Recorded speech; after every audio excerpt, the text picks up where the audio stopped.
முரசொலியில் எழுதுகிற போது ஏவாத வேல் இருந்து என்ன பயன்,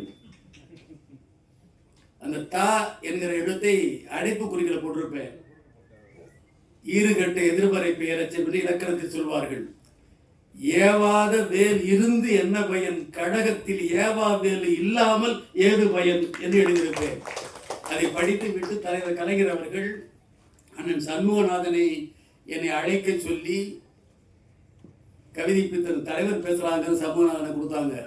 எனக்கு தெரியும் அது ஏதோ ஒரு இன்னைக்கு முரசொலியில் வந்த கவிதையை ஏதோ பாராட்ட போறாங்கன்னு. எந்த வரியை பாராட்ட போறாருன்னு தெரியாது. தலைவர் அவருடைய குரல்லையே சொன்னாரு, கவிதை ஏவாத வேல் இருந்து என்ன பயன், கடகத்தில் ஏவா வேல் இல்லாமல் ஏது பயன் சொன்னியே, அவருடைய குரல்லையே சொன்னாரு. நல்லா இருந்துச்சியா.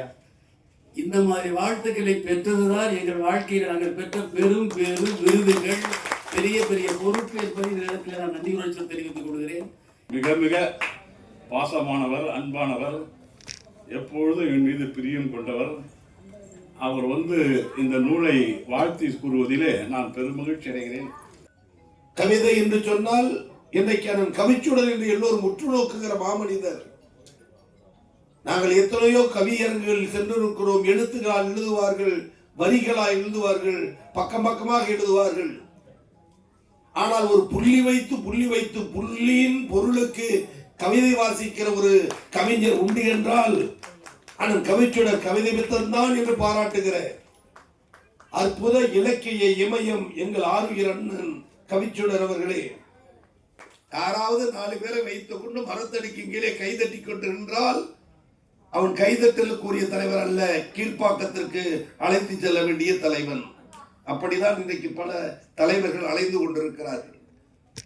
தான் ஒரு அரங்கத்தை கட்டுவது, அது ரசிகர்களை அழைப்பது, வருங்கால முதல்வரை என புகழ்வது, அதற்கு விசில் அடிப்பது, 234 தொகுதியிலும் தனித்து போட்டி என சொல்லுவது, முதலமைச்சர் கனவில் மிதப்பது. கனவில் வருகிற நீயே முதலமைச்சர் என்றால் தலைமுறையாக இந்த சமுதாயத்துக்கு உழைக்கிற எங்கள் அண்ணன் தளபதியும் அண்ணன் உதயநிதியும் தமிழகத்தில் என்ன செய்ய வேண்டும்?